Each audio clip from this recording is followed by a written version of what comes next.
Welcome, everyone. While we still have a couple more people logging in, I wanted to take a moment to thank the attendees who donated to this event tonight. Part of proceeds we are sharing to the Big East Akita Rescue. On behalf of their president, Joanne Demon, she wanted to say thank you to you all, and I wanted to explain just a little bit more about their organization. Big East Akita Rescue, or BEAR for short, is a 501 charitable Akita rescue group that does hands-on rescue and is totally volunteer run. BEAR was founded in 2011 by a small group of concerned Akita owners in the tri-state area of New York, New Jersey, and Pennsylvania, but has now expanded to help Akitas all across the Northeast. Their highest priority is to save, rehabilitate, and find forever homes for urgent Akitas and shelters. However, they also address a wide variety of Akita services, such as educating new and potential owners, providing referrals, making evaluations of Akitas in private homes and shelters, foster care, and more. So if you'd like to learn a little bit more about their organization, that is in the chat below, their official website. Introduce our speakers for tonight. Pamela S. Turner has an abiding fascination with science, animals, evolution, and a special interest in Japanese history. She's the author of several award-winning books for young readers, including Hachiko, The True Story of a Loyal Dog, Samurai Rising, a YALSA Excellence in Nonfiction Award finalist, as well as Crow Smarts and The Frog Scientist, both winners of the AAS Subaru SBNF Prize for Excellence in Science Books. When not writing, she practices kendo, Japanese sword fighting, and volunteers as a wildlife rehabilitator specializing in crows and ravens. Before becoming a writer, excuse me, Pamela was a legislative assistant for foreign affairs for a California congressman, and after receiving a master's in public health from UC Berkeley, became an international health consultant. She and her husband, who she met while studying abroad in Kenya, have lived all over the world and have 3 children, each born in a different country. She now divides her time between Oakland, California, Newburgh, Oregon, and Tokyo, Japan. Our other speaker for tonight, Professor Susan Napier, has taught at Tufts University since 2006 and is the author of 5 books in Japanese culture and anime, most recently Miyazaki World, A Life in Art, focusing on the films of Hayao Miyazaki, co-founder of the famed Studio Ghibli. Professor Napier's research interests include gender issues, green and blue humanities, history and theory of animation, Japanese animation and comics, modern Japanese literature and pop culture, especially science fiction and fantasy. All right, thank you very much. I will now give it over to Susan and Pam. Thank you, Joanne. I guess as the interviewer, I think I should start first, I hope. First of all, thank you everyone for coming. It's very exciting to be in this really rather unique and special kind of presentation here. I've just gotten to know Pam Turner's work through these 2 books, and I'm so happy to be able to talk about them. I know we'll talk particularly about Hachiko tonight, but I hope we can also bring up Samurai Rising and also Pam's interest in things like kendo and other forms of martial arts. But I just have to say about the Hachiko story, Pam, I reread it about an hour ago, and even though I read it several times, I cried. I mean, it's such an incredibly touching story. I think there's something that's so universal about it. It touches everybody in the world. But I'm so intrigued to find out more about you first in general before we get to Hachiko.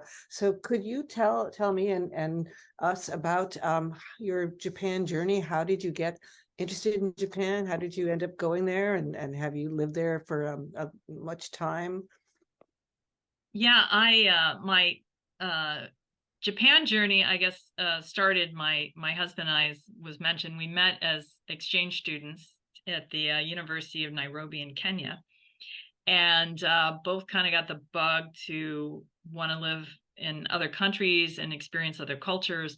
And I eventually went to graduate school in public health. He went to law school, and he did international law and joined a firm that did a lot of international work. And they had a office in Tokyo. So we moved there in 1990. At the time, our older son was just turned 4, and our daughter was a year and a half. And we lived there for 6 years. And I was shufu. I was a stay-at-home mom when we lived in Japan, and we put all 3 of our kids in a local Japanese yochen, local Japanese preschool, where so it was total immersion for the for the kids. And that was really the best thing, I think, about our Japanese experience, because a lot of people who end up in Japan as expats stay in the expat bubble. But we were another Yochen family, so I was always at other people's houses for play dates, and their kids were always over at my house, and it was just a really special way of experiencing Japan. And our youngest son was born in Japan in 92, and we came back to the United States in 96. And then just about 5 years ago, my husband left the law firm and became chief legal officer at SoftBank. And so we have been going back and forth a lot, except for the sad case of COVID, when we couldn't go for about 2.5 years, broke our hearts. But we've been going a lot since. Wow. I was an expat wife for a couple of years in Tokyo, and it really is interesting. You do have there's a tendency, understandably, for people to feel a little isolated and uncomfortable in a new culture. But then there are always some people who really make the most of it, being there. It sounds like you really, really immerse yourself in it. Can you tell me what sort of aspects of Japanese culture or life appeal to you in particular? I really like Japanese literature, and I like Japanese history, and I like the aesthetic. I like the artistic aesthetics, especially the simple Zen style. Really enjoyed that. So I took classes in ukiyo-e and woodblock prints, and in byobu-e, the screen paintings, so I would understand more. I read a lot. I love Tale of Genji, but I particularly like Tale of the Heike. Ah, Yeah, that was I was a big Heike geek, oh, even that's so back cool. then. Yeah, and We'll have to get to talk about that, because the Heike, I think, are incredibly cool too. There's this great warrior clan that Pam wrote a book based on one of the greatest stories from the tale. But let's first go to Hachiko, because there's so much to be talked about with Hachiko. This is a story that is so, as I said, universal in some ways, and yet it's also a very specific time and place in Japan. Could you tell us a little bit about that that era and how this all came about? I mean, who was the owner of Hachiko, and yeah, how what I happened? had when we lived in Japan, we lived in Nakameguro, which is it's walking distance to Shibuya train station, where Hachiko is famous for having waited. And there's a statue of the dog at Shibuya station, and everybody at Shibuya is really big now. It's huge. And if you're going to meet anyone in the Shibuya area, you just always say, "I'll meet you at Hachiko." And there's a sign in Japanese that says "Chuken Hachiko, loyal dog Hachiko" on the statue. But that's it. There's nothing in English. There's no interpretive stuff. You're just supposed to know who Hachiko is. And I had no idea. And I'm a big animal lover. And so I asked some of the moms, the Japanese moms at my kids' Yochen. I said, "So why is there a dog? Like, what's the story behind the dog statue at Shibuya?" And they told me, the basics of the story, which everybody there knows, right? And they told me and I was like, "Oh my God, that's so sweet. That's so charming. That's so heartbreaking." And I remembered that story. And when we moved back, I actually didn't write this manuscript until actually we had moved back to the United States. And my kids were older, and I had always wanted to be a writer, particularly to write for kids. And I thought about, the first thing I thought about was writing about dogs because I'm a huge dog lover. And I thought dog books always worked for me when I was a kid. So it was like, is there a dog story I want to tell? What dog story would I tell? And the first thing I thought of was Hachiko. And I was like, oh, that's so good. And I could write about Japan. And that's how I hit on the topic. Wow. Wasn't there, am I misremembering? Wasn't there a movie that starred Richard Gere? Yeah, that came out that came out after the book. Yeah. So No, I have so it's clearly something that really does appeal to people. Do you it's think is it the loyalty or the in a way I think it's not just about a dog's loyalty. As you said, there's a statue to him. So what do you think it says about human dog interactions? well, I think people recognize that dogs have a pure kind of attachment than we do. It's not complicated. All of our attachments are complicated by a lot of emotions, and we're humans. We're very complex animals. Dogs are a little simpler, and I think people understand that simple, loving, pure attachment that dogs have, and people respond to that because of its purity. And it's also the idea of a dog waiting for its master. It's quite cross-cultural. You know, a lot of people will say they'll hear about Hachiko and then they'll say, oh, Greyfriars Bobby, the little Scotty dog that lay in its master's grave in Edinburgh. And you know, I even had my husband's aunt said, oh, after our dad died, our dog sat on the porch and waited every night for my dad to come home. You know, Oh my people just have these stories, and if you hear about Hachiko, they will tell you their stories. So I do think it just it hits people in yeah. a familiar place cross culturally. You And that was mentioned Greyfriars Bobby. That was in the 19th century. That yeah, I think so. and I Or think maybe there's some yeah, it was like the late 19th century. I've been to I actually was in Edinburgh and I went to, there's a statue of Greyfriars Bobby at in front of Greyfriars Church. And you can go visit the grave where Bobby waited. that's really lovely. Yeah. So I think it's so clear. It's so universal and so beautiful and so kind of basic sort of human nature interaction.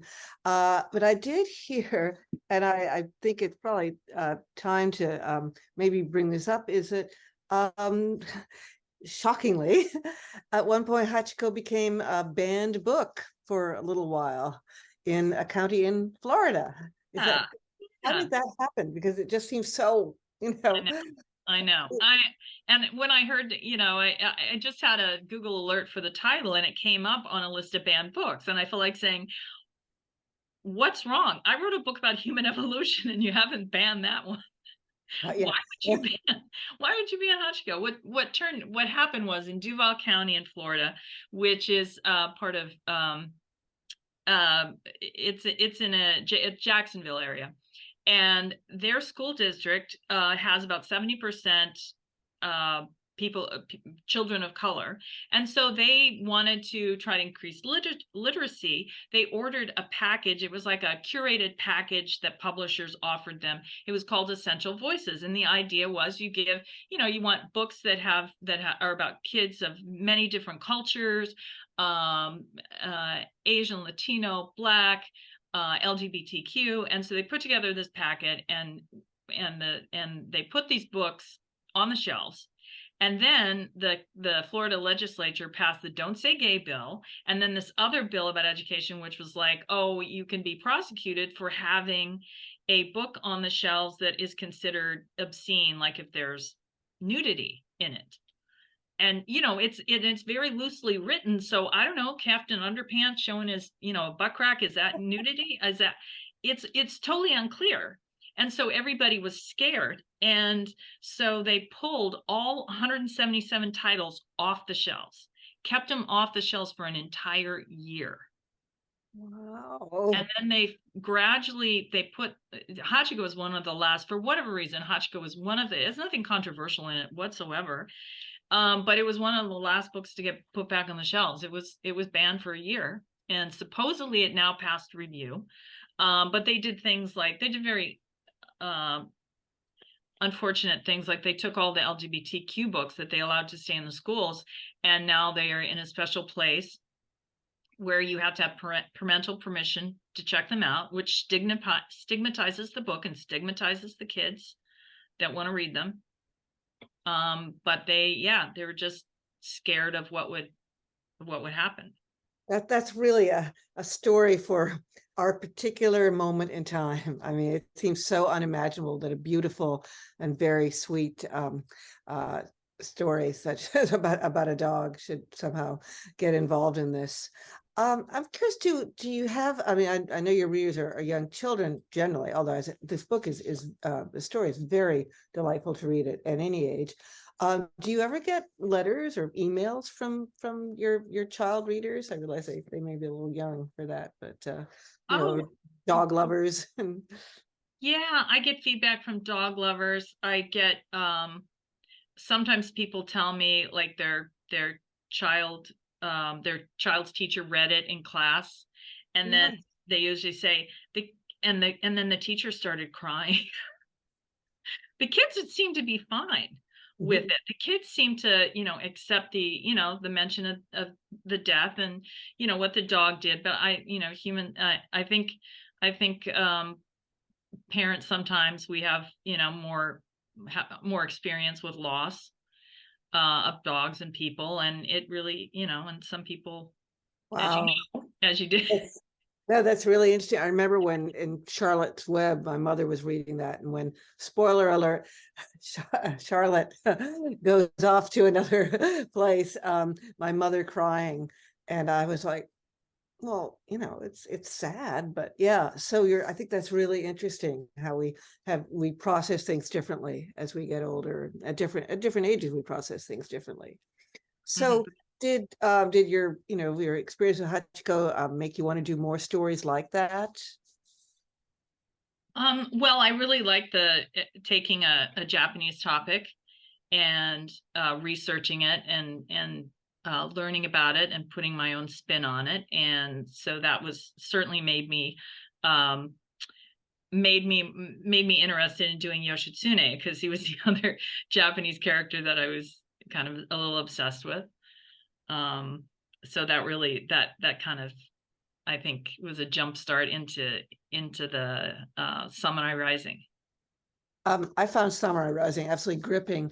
I've always been interested in Yoshitsune, but I have to say that I want to get more into the book in a minute, but it's still quite a difference between a loyal dog waiting for his master at the train station and this, incredibly brilliant young warrior, military tactician, kind of tragic but noble figure, wandering around the provinces of 12th century medieval Japan. I mean, that's a big shift. Was it a lot of work I imagine it was a lot of work in some ways to do the Hachiko story too, but I think more so with Samurai Rising.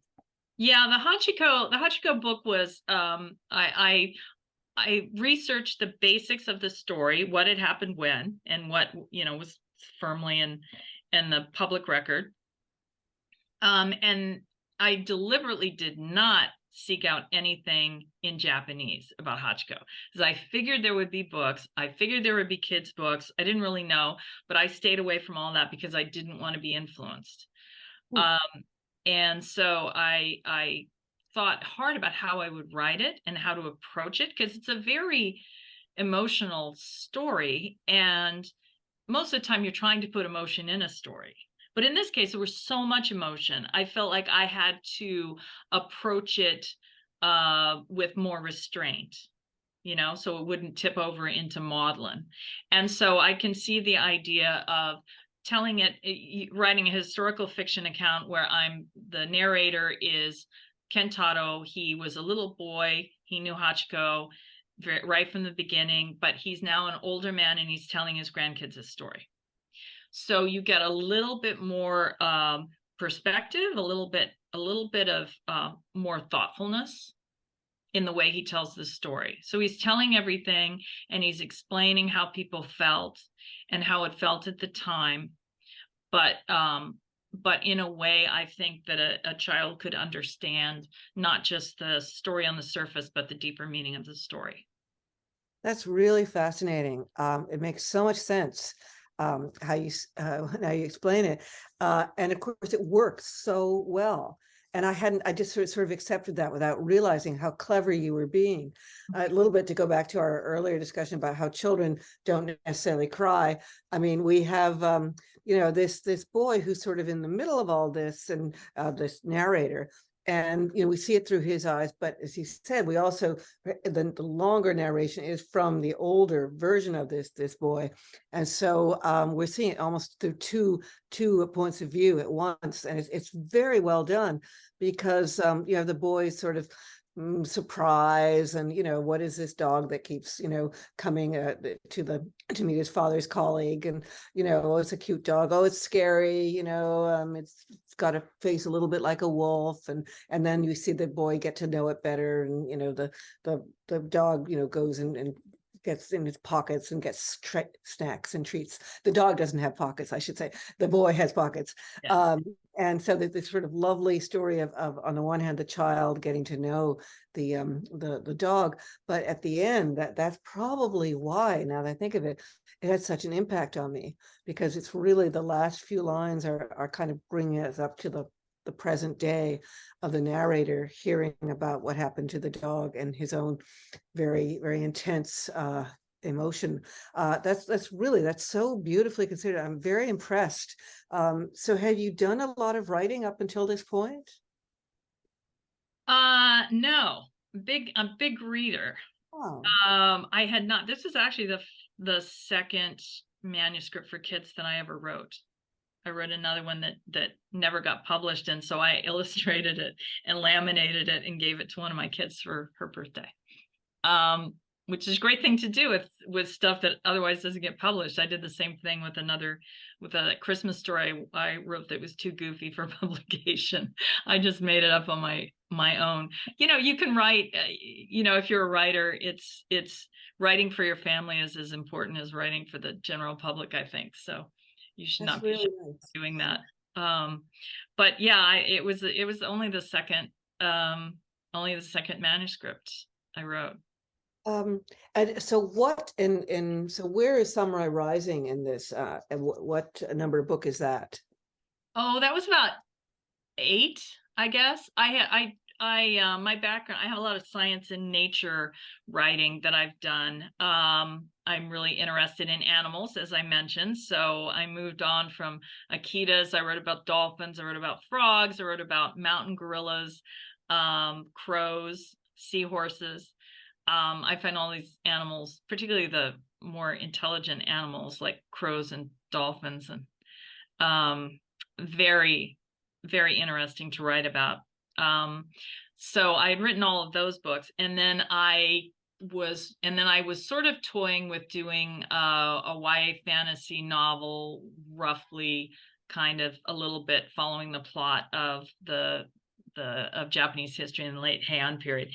And I was thinking about Yoshitsune. I was thinking, because I had collected as many books as I could about Tale of the Heike and the history surrounding that time period, because I was so interested in Yoshitsune.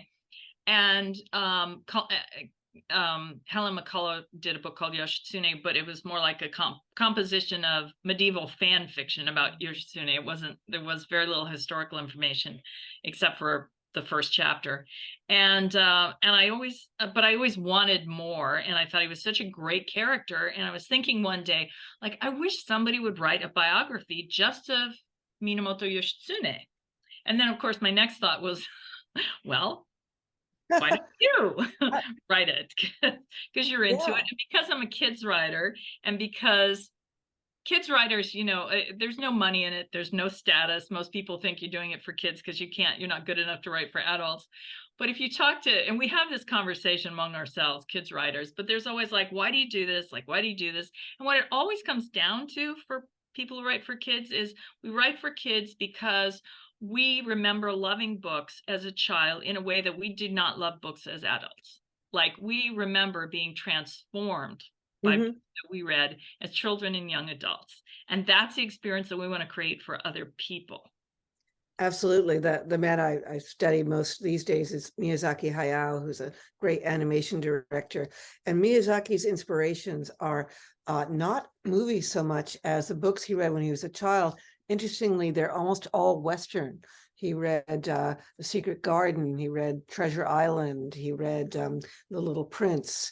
He really, and these were the ones exactly, it was his childhood that you really kind of eat up these books and you love them and you kind of go away onto journeys with them. And I think that's why children's books are so important and why it's such a valuable thing to do. I have to say, honestly, I think you write really well. Thank you. And I really enjoyed reading the Samurai Rising book because, I could see you were making it. I mean, this is a story from literally almost 1,000 years ago. And it's from a culture that is very different from American culture. And yet you make it very, kind of almost you kind of smell and taste and feel what's going on, and the difficulties. I mean, there's Yoshitsune is this young man who is kind of has all these rivalries he has to deal with, and he also has to deal with being an orphan and all these things, and kind of just becoming a great warrior. And you write so entrancingly about it that you just keep wanting to turn the page. What is it about Yoshitsune in particular that drew you? I think he's a really sympathetic character. Hmm. Someone after I wrote this, someone said, "Oh, you should write a book about Musashi." And I'm like, yeah, Musashi's terrific samurai, and because I do kendo, there's a lot of the techniques that he used that would be cool to write about and everything. But I don't find him a very sympathetic person. Whereas he's kind of cold to me. But Yoshitsune, I felt was really somebody that I just emotionally connected with, because here's this kid. He's like an orphan. He's been sent off to Kurama Temple, and he has nothing. He knows he comes from this noble family. And basically his story is he's someone of noble birth. He's raised in obscurity. He becomes a hero, and then he discovers that his greatest enemy is a member of his own family. Okay, so that's like inherently interesting. It is, by the way, also the life story of King Arthur, another story that has been told for hundreds of years, down through the ages, by different cultures, just redoing it in different way. Every culture makes every European culture was into King Arthur. Iceland, Germany, France. I mean, everybody was into him, and people just kept retelling these stories. And then you think of our today, it's also the story of Luke Skywalker. So I felt like this is the kind of story that people relate to. People relate to not just this story, but they relate to down the ages. And I thought he's very sympathetic. He does absolutely everything he is supposed to do. He leads men, yes, and still he ends tragically. Yeah. If I can ask this, there's a book called The Nobility of Failure. I don't know if you've consulted that one too. Oh, yeah. I mean, it's such an interesting idea because the writer, who's a professor of Japanese literature, is talking about a number of Japanese heroes, but particularly his best work, I think, is on Yoshitsune. And he has the idea of the heroic parabola, which is that the Japanese hero, goes up, achieves fame, achieves success, and then just at his height, just sort of like the cherry blossoms, as they scatter in the breeze at the moment of their most beautiful blossoming, he falls. And and according to this man, Ivan Morris, a professor, he said, this is really what makes him a hero. It's not the older relative figure who actually put together a working government and did some rather useful things, but no, it's this tragic young hero who falls at the height of his beauty. And I just, that was so fascinating. Do you think, I mean, I actually think that Arthur is similar to that as well. I mean, Arthur's not young, but still he's really kind of at his height with the round table, and then boom. Yeah. And they have their fatal flaws. Yoshitsune, he takes a title from the emperor when he was told not to, and he does it for reasons of ego. And I mean, his brother would have killed it, would have hounded him Anyway. and killed him anyway. But that was like the mistake that he made, that Yoritomo was able to, his brother was able to latch onto. Arthur sleeps with his sister. Um, Achilles, Mhm. Achilles mutilates Hector's corpse. There's always this thing where the hero does something wrong and he pays for it. It's very Shakespearean, I mean, Wow. all of this awful stuff that goes on in a family. It makes you think of Shakespeare too, right? Absolutely. Um, So, yeah, it's very gripping. And as you know, as Susan, since you study a lot of these, modern storytelling techniques, Yoshitsune the story has been told in manga and oh video my God, games and yes, visual anime. novels. And Yeah. I think there's a gender bender version where Yoshitsune is a girl in a middle school or high school. Oh, cool. Because Yoshitsune is apparently somewhat, it could be a little bit androgynous, even in the description of him. He's Yes. not the big burly guy, as they point Oh, out. As you said, he's no, scrawny. no. Yeah. So very interesting. That makes a lot of sense. I think you're doing a great job of sort of talking about how universal all these archetypes are, and how they cross cultures, and Shakespeare and the Greeks, and English medieval literature. So I was thinking, I think you're sort of almost already answered this, but I feel like I should ask this, just as someone who is, I teach Japanese culture, but I also do a lot of comparative culture. And I just mentioned how Miyazaki, I'm doing a class on him now, was terribly inspired by Western literature and has made movies based on Western stories, like Diana Wynne Jones's Howl's Moving Castle. Yeah. But do you ever encounter any sort of pushback when you, as an American, working on it's archetypal Japanese stories, quintessential? I mean, I'd say Hachiko is quintessential, and Yoshitsune is archetypal and historical. Does anyone ever say, well, do how can you really comment on this as an American? Yeah. I mean, there's certainly very much a push for own voices in Mhm. children's literature. And I think there would be, in many ways, there would be more questioning now. Just in the last few years, that's become very prominent in kid lit. And it would be harder for me as a European American to do Samurai Rising, to be honest. That was published about 5 years ago. Yeah. I felt like I thought about it at the time, but number one, nobody else had done the book, and I really wanted to Exactly. book about him. Yeah.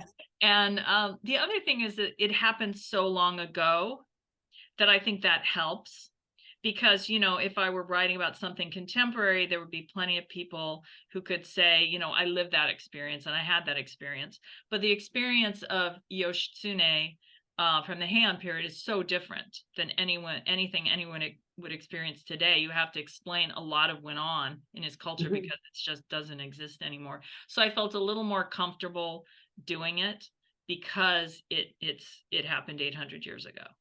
That's fascinating. Well, I did feel you had I sense you had a real feel, it seemed to me, for the culture. I mean, we were talking before that we started about the Byodoi, and this beautiful kind of temple slash pavilion, I guess, on the banks of a river outside of Kyoto.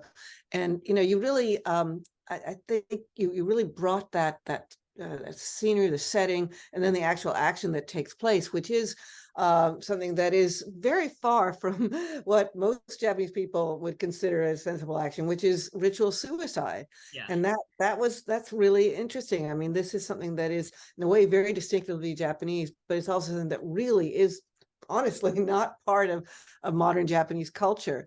And I felt like you really you kind of delved into some of the ways of how this had kind of happened, and again made it very meaningful. In this case, in front of the Byodoin, there's this warrior who's old, and he's writing a poem, and it was just very moving. And I could imagine being a young Japanese reader and finding it moving as well.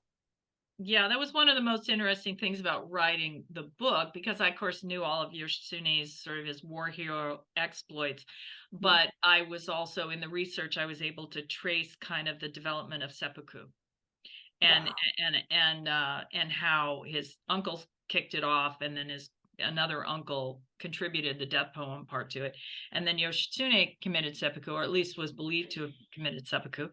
And that kind of, I think, made it cultural practice because Yoshitsune was so famous and he was so admired. But I was also aware of, I mean, just I'm writing for young people. This is for Yes. middle school and high Okay. school. Yeah. And, and I didn't want to, that was really hard to write about seppuku because I did not want to make it glamorous. And You that's know, really interesting.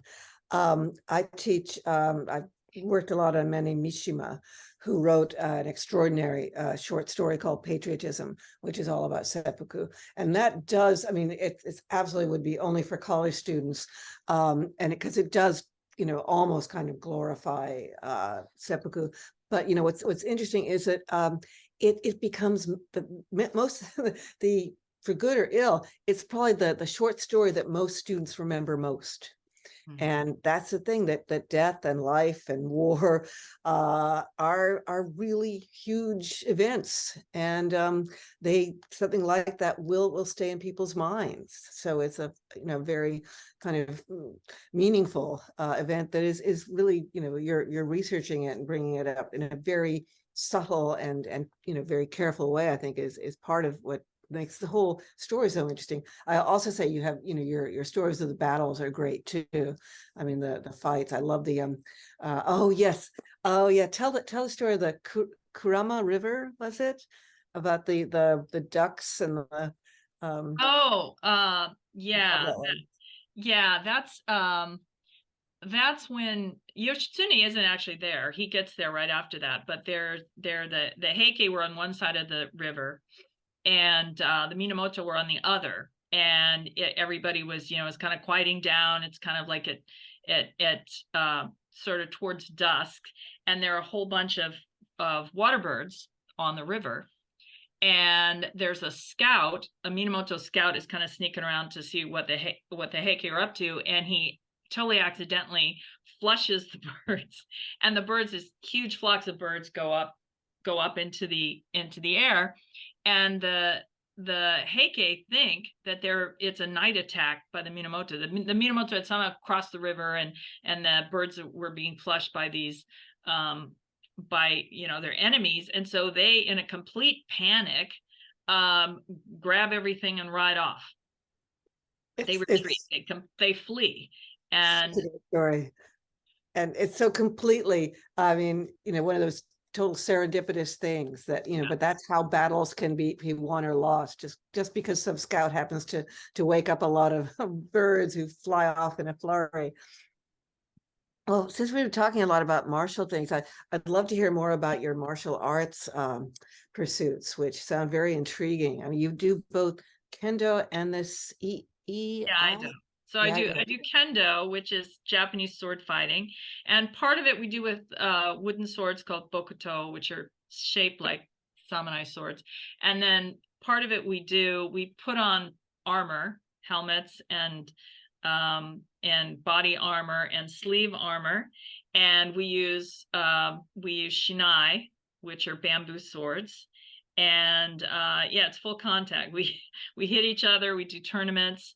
Kendo's great. I love kendo. I started doing it with my youngest son because he was looking for something. When he was about 14, he was looking for something to do, and he loved everything Japanese, and I suggested kendo.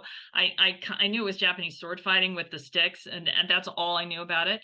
And we joined the Berkeley Kendo Dojo, and he stopped after about 4 years. I'm still doing it. wow. And I've been doing it for about 18 years. That long? I think so. Excuse me for sounding Yeah, so ignorant, 18 but is years. it, do you ever get hit? I mean, Oh sorry. yeah.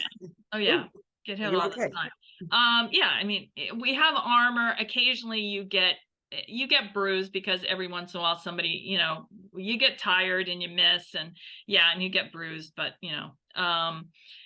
but it's like any other sport, right? You just take that into consideration. But I love it because it's one of the few activities that you can really do with all ages. And we're all in the dojo together. We've had kids who were 6 years old, all the way up to our sensei, Miyata sensei, who passed away, but he practiced until he was in his 80s.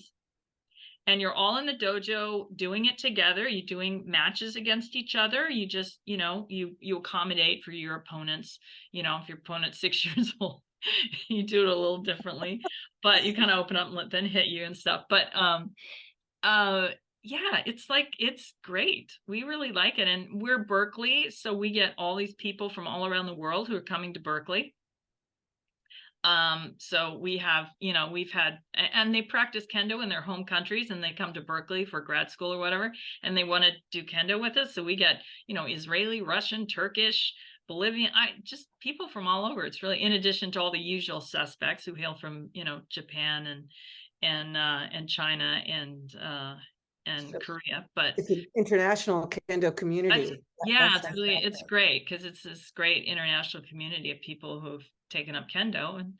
And then I also do iaido, which is it's more, you do forms and you use, like, this is my iaido. So you use a iaido sword, which is like a samurai sword, except it doesn't have what we call a live edge. It doesn't have it has a dull edge, so you don't slice your finger open when you're. Sounds good to me. Yeah, which I would, because I'm not very good at it yet. I just took that up. I'm 66. I'm starting a new martial art. So Wish me cool. luck. I do. I wanted to go back to dogs just for a moment and ask you, very simple question. Do you have a dog? We did. We had a yellow lab and we lost him last summer. Oh, I'm really sorry. That's, yeah. as you say in Japanese, kinodoku desu. But what was his name or her name? Manchi. He was the second yellow lab we had. Our first name was Genki. Cute, very cute. Yeah. Energetic. Well, I was gonna, if I may tell my one story about dogs. I was in a Japanese film about Akita dogs, and that were taken down on an exploration to Antarctica, and this is a true story. And the explorers had to leave because of a massive snowstorm, and they left the dogs chained up, and it's pretty awful. But one of the explorers gets back to Japan. He goes on an apology tour. He's very, very sad about that. And I play a newspaper person who's hounding him. Sorry, couldn't resist the pun, about his terrible exploits. And but then the end of the story is really very, very heartwarming. He feels so guilty that he goes back. And this, I think, would make you cry. And he's out there in the frozen plains of the Antarctic, and he thinks he hears something off in the distance. And it's a woof, woof. And one of the dogs has survived. And the last scene, or I believe it's the last scene, has the dog, running towards him, and him running towards the dog. And it's just this beautiful moment. So clearly dogs are just very, very inspiring creatures. Yeah, love them to bits. Yeah, this is me last September at Hachiko see, nobody's around. It's just me and the statue. I think it's probably more crowded now. So if you go, it'll probably be a whole crowd of people around. If I can jump in for a minute, one of the things that I really love about Hachiko is that statue is still there. And there's now a statue over in Roppongi Hills, which is another meeting place. And it's of a spider, but it's a big spider, but it doesn't have any real meaning. It's a cool sculpture. It's very well done, very beautiful, very modern, kind of postmodern. But if you see that dog, this is really about Japanese culture and history and love of again, human animal interaction that's very, very moving. So in a perfect world, I'd rather meet people next to Hachiko than next to the spider. Yeah. And he had one funky ear, one ear up, one ear down, which is I was wondering about that. Yeah, it's just in the old photos. We'll see some as we go through this. Oh. These are, I just showed some. Hachiko has been translated into Japanese, but they did a different cover. you can see the Japanese cover has the dog in clouds, but that's, those are all the buildings in Shibuya now. It's like the modern skyline of Shibuya, not when he lived. And then it's been translated into French and into Khmer. Wow. What a great cover. Yeah. And then, okay, so here's an old photo of the real dog, and this is the artist Yannis Chembene's the art that he did in the book, and you can see the wonky ear, one up, one down.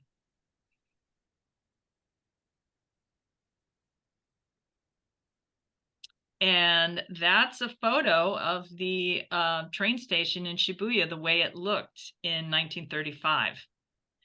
And then Jan, his artwork for it is the same, except he made it at nighttime, because this is after Dr. Ueno has died and Hachiko was there in the evening waiting for the train. And you can see there's a dog in the artwork in the lower left. He added Hachiko. Oh, I see him. Yes. A little bit of yellow there. Very cute. Yeah, and this is the cover of Samurai Rising. And I had to be very specific about the cover, about he if he was on horseback, he would have to have a bow and arrow, because they didn't wield swords from horseback in this time. You see them in movies, even in hand, it's showing hand period, and they'll have swords in their hand, but they didn't. It was all horseback archery. They got off their horse when they wanted to use their sword. details. Anyway, so the next one, there's another artwork that's Yoshitsune when he's a boy at Kurama, like fighting, like hitting the trees and stuff. When he was trying to become a samurai, even though he didn't have anyone to help him. And I just wanted to say, if you go to my website, which is PamelaSTurner.com, and if you go to the page for Samurai Rising, there's a Enter Yoshitsune's World. And then you'll come to this page. If you're interested in any of this, I have videos, photos of arms and armor from the Heian period, and some videos of the fighting techniques that would have been used at the time. There's a dance that takes place in the book. Shizuka, Yoshitsune's girlfriend, she performs a dance in front of his archenemy. And that is recreated every year at the temple in Kamakura. And wow. Video of that there. And then I have kind of the way he's been portrayed in traditional art and in screens and woodblock prints, and then in popular culture. So that's where I have all the the video games and stuff. And then there's a section of what does it look like today. So when I was I took a tour around Japan and went to all the places associated with Yoshitsune and took pictures of what they look like now, and told you, this is the site of Dan no Ura, this is Ichi-no-Tani, this is where he died in Hiraizumi. So all that, if you're a Yoshitsune geek, you'll enjoy that if you like Tale of the Heike. Yeah, I've been to Dan no Ura, and also to Ichi-no. I mean, I've read about Ichi-no-Tani, because that's another great battle, a really brilliant battle. Yeah, he was an amazing strategist. I think that's so, and he was so young. Really, it's very easy to be a Yoshitsune geek. So are you going to be writing any more? I know we don't have too much time left, but are you, any more about Japan? You said you were going to Japan next month, so. Yeah, we'll see if I get inspired to do something. I don't have any plans at this moment. I have a fiction piece that I'm working on that's loosely follows some of the history in the late Heian period, but we'll see where that goes. Yeah, I'm still playing with the fiction part of it. Can't get enough of it, obviously. Yeah. I'm interested, like, to hear more about this late Heian piece. It's funny, I have a student.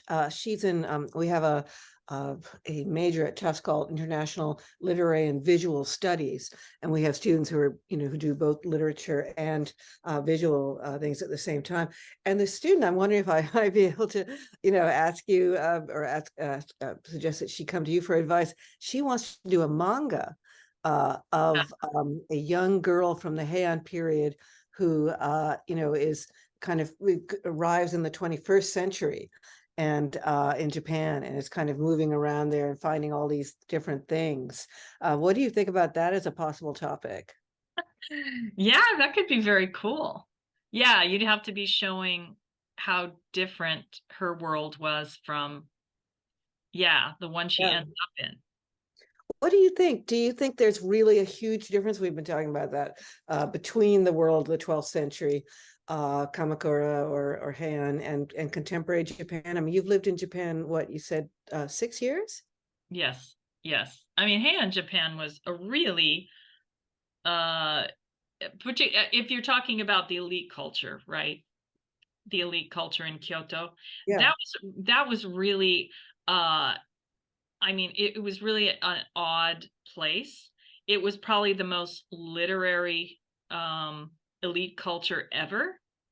I mean, people would Yes. write poems for Absolutely true. everything, Mhm.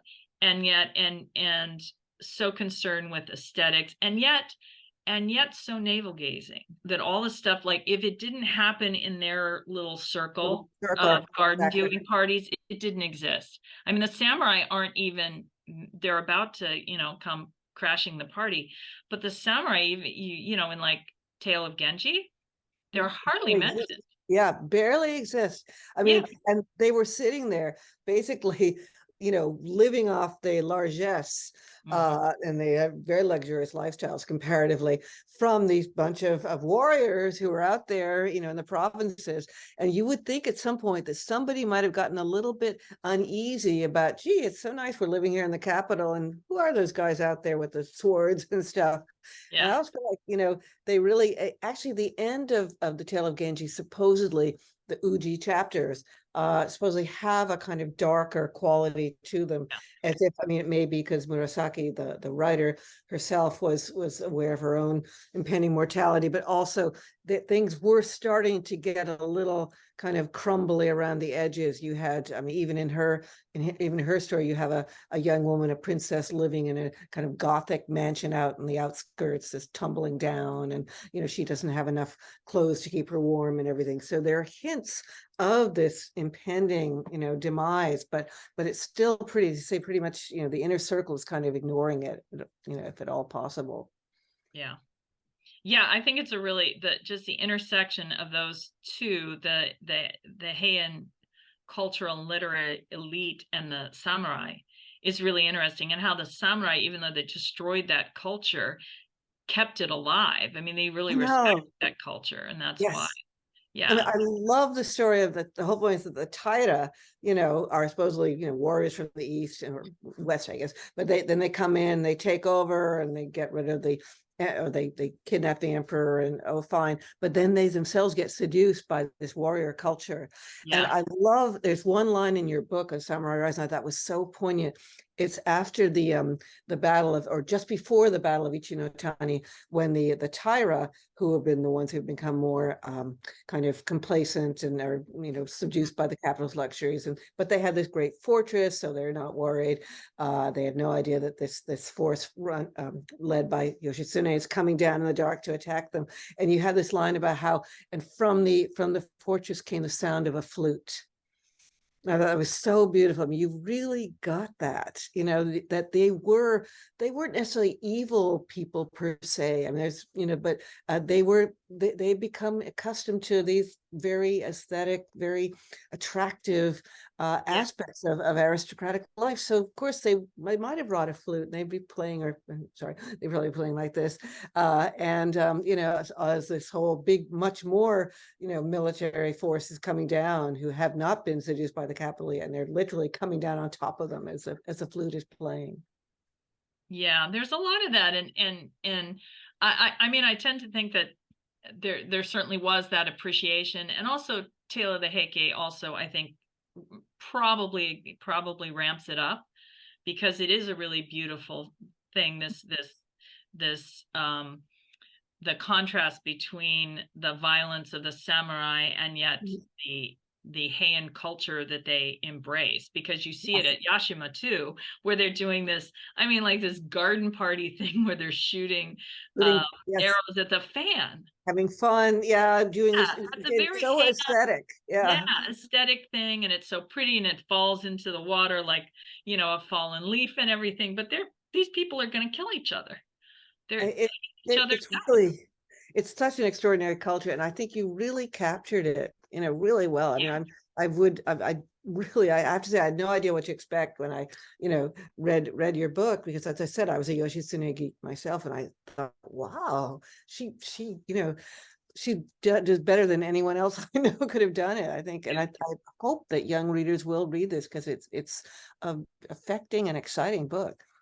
Yeah, I hope that somebody will read this. And occasionally I do get letters from older people, older kids, Mhm. uh, who've read Samurai Rising and like, oh, I want to go now. I want to go to Japan and I want to learn, Japanese. And I'm like, yeah, Yay. yeah, Yes, you can that's it. follow, That's all but that we ask for. Yeah, that's wonderful. look at all this. Yeah, and I think it'll appeal to, there's so much romance about the samurai, and I hope it's not too romantic about the samurai. It's for kids, so you don't want it to be too full of horrible things, but there's a lot of horrible things that happened, and you don't want to push all that under the rug. Yeah, I thought you did it's a bit of a balance, but I have a friend who also writes YA fiction, and you know, the fact is that uh, any kind of literature is escapist, in that you're getting into another world every time you open a book. But sometimes when we sort of see something from a distance, like this distant time 1,000 years ago, and very different sorts Yeah. of things going on, it helps us process our own complexities of life in the here and now in a way that is actually very therapeutic, I think, and kind of Yeah. helpful. Well, one of the things that I really liked about Yoshitsune was he surrounded himself with people who were not elite. Yes, He that you brought that out surrounded really well. Yeah, Yeah, he surrounds himself.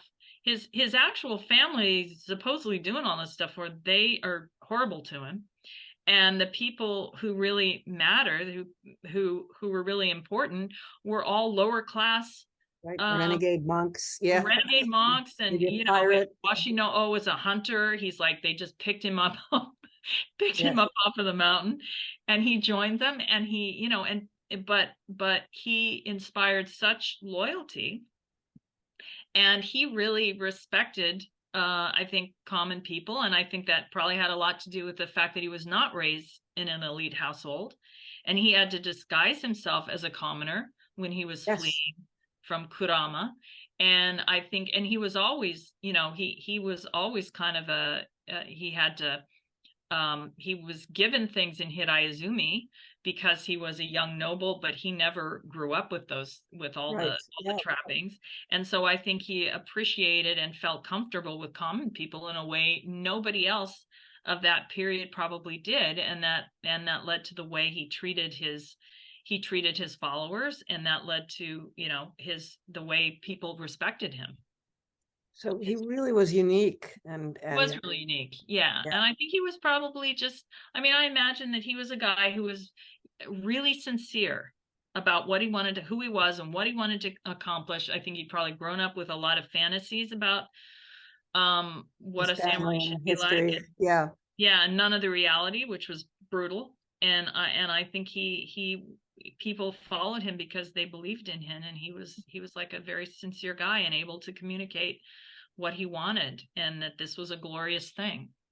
Well, you make a good case for what Ivan Morris in his book is sort of puzzling about. He said, why on earth is this guy who dies young so much more well known in Japanese history than kind of the George Washington figure? And you just explained it. He's so very, kind of empathizable and Pathetic, you can see, yeah. yeah, you can, yeah. All right, sorry to cut the conversation short, but we are at 7:01, so I think this will probably be the end of our discussion tonight. Yes, some people are expressing thanks in the chat, Yeah, so I'm thank reading you it. so Very nice. much, Pam and Susan, tonight. I think if I could end the event with one question from myself, have your children read your books, Hachiko and Samurai Rising and such? What do they think of it? And also, how do they look back on, if they can remember their experiences, living in Japan and all these other countries as well, and have they taken anything out of it? Oh, I think they all really have a real affection for Japan. My oldest, his Japan, his when he lived in Japan, he spent the most time in Yochen, and so his Japanese was quite good when we left Japan when he was 8, and then he took Japanese in high school and minored in it in college. So his Japanese probably the best of anyone in the family. And but all of the kids took Japanese in high school. We they went to a private school so they could take Japanese.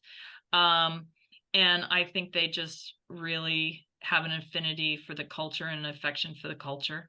And yeah, they've all read mom's books and commented, given me feedback on my books. They're always my first readers and give me nice feedback. And now I've got a grandson, a 2-year-old grandson he's got a big Hachiko stuffed dog. And he's got his own signed copy of Hachiko, and he's got a little tiny baby Shinai. I bought him his first piece of sports equipment was kendo. So I'm working on the next generation.